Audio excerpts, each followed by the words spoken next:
This morning I'd like to say a few words about a particular meditative move, that of letting go of our story and coming back into the present moment.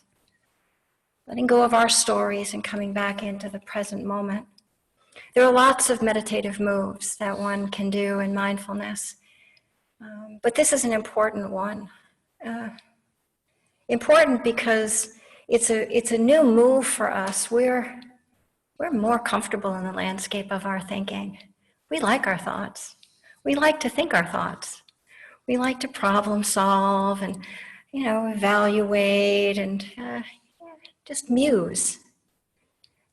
But in mindfulness, we're not really interested in the content of our thinking. We're interested to know that we are thinking. We're interested to know if our thinking is, say, anxious. And then we're also interested in how that anxious thought feels inside. That's the territory that mindfulness is interested in.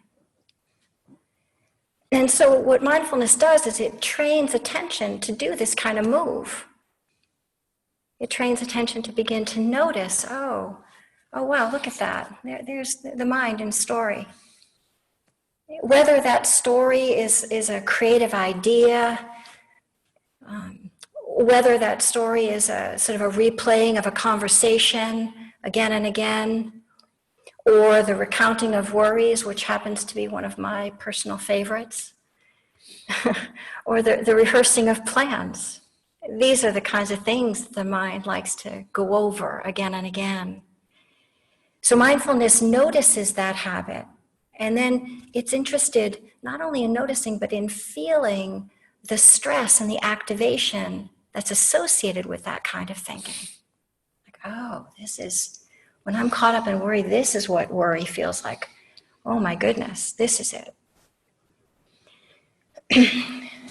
So it takes you from noticing the story to feeling the story to then the possibility of releasing from that story, releasing from it, moving into coming back into the present moment, back into here, into a body breathing, which is the only place where we can actually live is in the body, which is always in the present moment.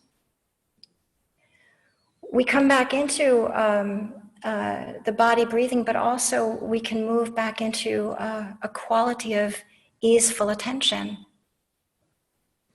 right?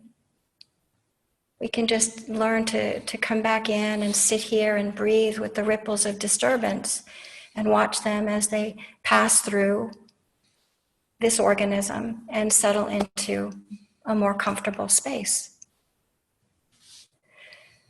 And this process of noticing and feeling and releasing is how we begin to train the mind to be our friend.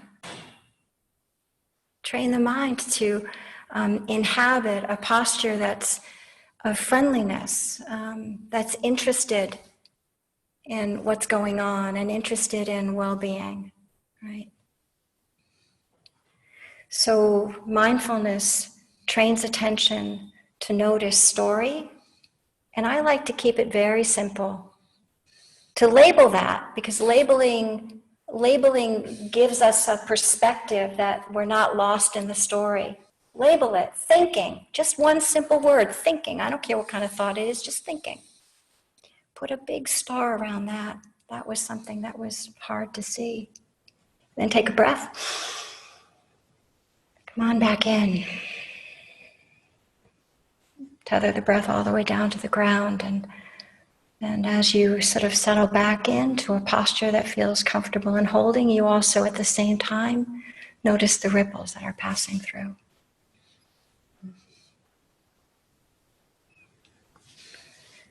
So this is the move I'd like us to play around with today in meditation, is noticing when the mind gets lost.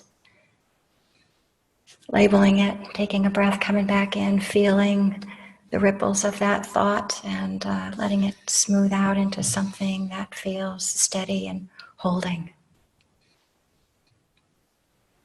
Anything you want to add? All good. All right. All right, then.